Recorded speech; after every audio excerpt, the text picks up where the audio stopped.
Wa kana al-Imam Syafi'i rahimahullahu taala yaqul, dan Imam Asy-Syafi'i semoga Allah Subhanahu wa taala merahmatinya, beliau berkata, amantu billah wa bima jaa'a anillah, aku beriman kepada Allah sebagaimana yang datang dari Allah, ala muratillah, sesuai dengan maksud dari Allah Subhanahu wa taala. Wa amantu bi Rasulillah, dan aku beriman kepada Rasul sallallahu alaihi wasallam, wa bima jaa'a an Rasulillah, dan sebagaimana yang datang dari Rasul Allah Subhanahu wa taala, ala muradi Rasulillah, sesuai dengan yang dimaksud oleh Rasulullah sallallahu alaihi wasallam. Sebagaimana wa kana al-Imam Ahmad rahimahullah, Imam Ahmad semoga Allah Subhanahu wa taala merahmatinya berkata, apa kata beliau? Innallaha yanzilu ila sama'id dunya, Allah Subhanahu wa taala turun ke langit dunia.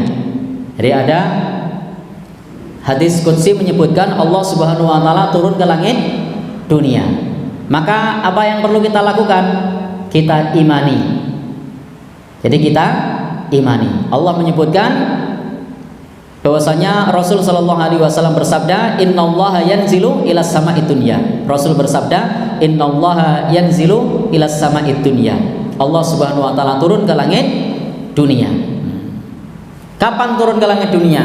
Disebutkan di sepertiga malam yang terakhir. Maka kemudian kita diminta untuk berdoa. Jadi kita diminta untuk berdoa kepada Allah Subhanahu wa taala.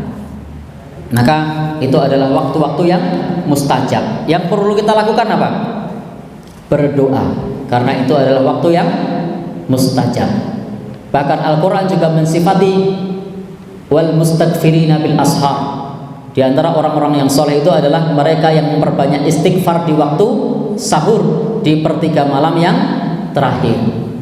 Tidak perlu kemudian berpikir bagaimana Allah turun ke langit dunia, tapi cukup kita imani Allah Subhanahu wa taala turun ke langit dunia, karena Rasul sallallahu alaihi wasallam menyebutkan seperti itu. Yanzilu rabbuna ila sama'id dunya, bahwasanya Allah Subhanahu wa taala turun ke langit dunia kulla lailatin, setiap malam.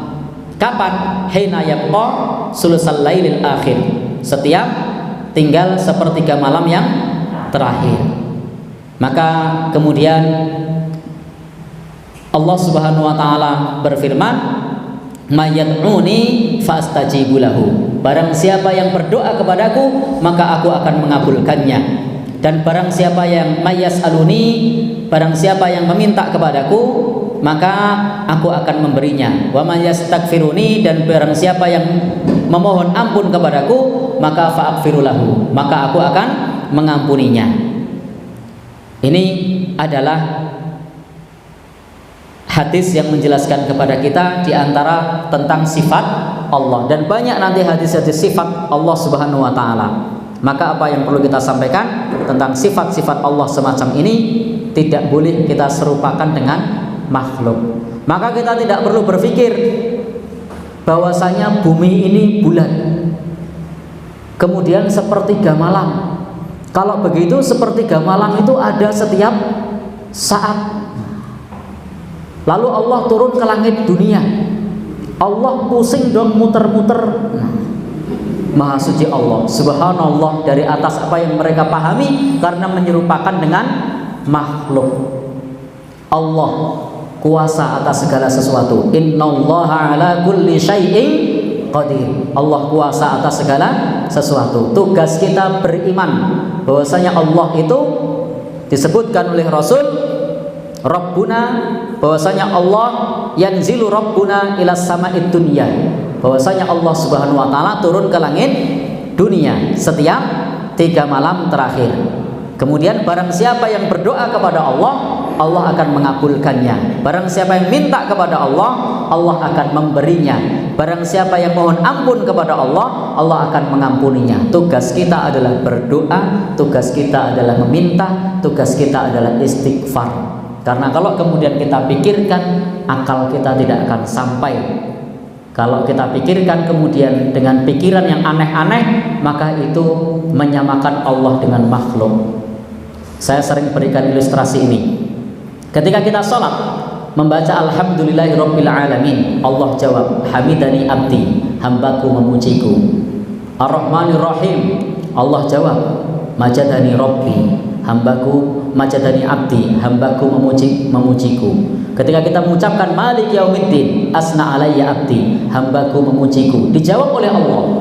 Ketika kita mengucap iyyaka na'budu wa iyyaka nasta'in, maka pada saat itu Allah jawab nisfuli wa nisfulil abdi, separuh untukku dan separuh untuk hambaku. Itu kalau dipahami dengan pemahaman makhluk, gimana cara Allah menjawab? Ada ribuan orang, ada jutaan orang membaca Al-Fatihah di waktu bersamaan. Ada yang sampai iyyaka na'budu, ada yang sampai alhamdu, ada yang sampai ar-rahman, ada yang sampai maliki, ada yang sampai ihdina, ada yang sampai sirata, di seluruh belahan dunia. Sementara doa-doa kita dijawab oleh Allah. Kalau kita gunakan pikiran kita, tidak nyampai. Bingung kan? Mumet kan? Maka jangan bayangkan ketika kita berpikir tentang sifat Allah yang mampu menjawab ribuan jutaan orang, karena Allah Maha Kuasa atas segala sesuatu dan Allah tidak serupa dengan makhluknya. Karena kalau kemudian kita samakan dengan makhluknya, kita akan pertanyakan bagaimana cara Allah menjawab.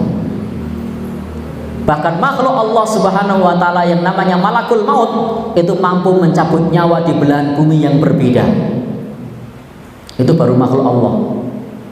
Maka Allah Subhanahu wa Ta'ala adalah zat yang maha segalanya, melebihi seluruh makhluknya. Maka begitulah hendaknya kita memahami tentang sifat Allah. Jangan diserupakan dengan makhluk. Karena banyak orang kemudian menserupakan dengan makhluk. Bagaimana Allah turun ke langit dunia sementara buminya bulat? Kalau begitu Allah turun terus, tidak pernah naik-naik. Itu karena menyerupakan dengan makhluk. Sama juga ketika membaca Al-Fatihah tadi, Allah akan menjawab setiap Al-Fatihah hambanya. Bumi ini bulat, dan setiap saat ada orang yang sholat, karena waktu sholat bergeser mengikuti pergerakan matahari.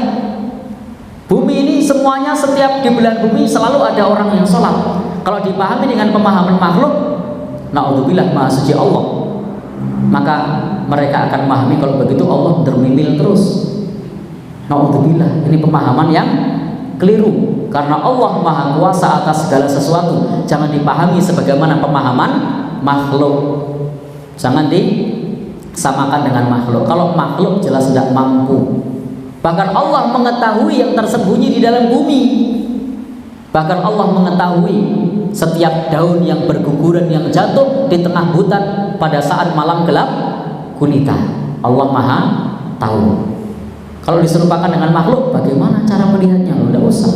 Allah Maha tahu. Pokoknya dengan sifat-sifat Allah, dengan yang terkait dengan sifat-sifat Allah Subhanahu wa Ta'ala, kita imani sebagaimana yang disebutkan oleh Imam Asy-Syafi'i rahimahullah ta'ala, amantu billah wa bima ja'anillah, aku beriman kepada Allah dengan yang datang dari Allah, ala muradillah, sesuai dengan maksud Allah, wa amantu bi rasulillah, dan aku beriman kepada Rasulullah, wa bima ja'an rasulillah, dan juga dengan yang datang dari Rasulullah, ala muradi rasulillah, sesuai maksud Rasulullah sallallahu alaihi wasallam.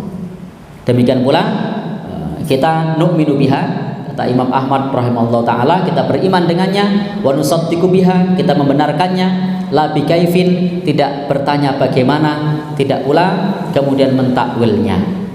Maka Bapak, Ibu, ikhwan dan akhwat yang berbahagia dirahmati Allah Subhanahu wa ta'ala, terkait dengan surat Al-Ikhlas, walam yakul lahu kufuwan ahad, tidak ada yang setara kepada Allah, baik zatnya maupun sifatnya maupun perbuatannya. Jadi jangan pernah menyamakan Allah kepada makhluknya.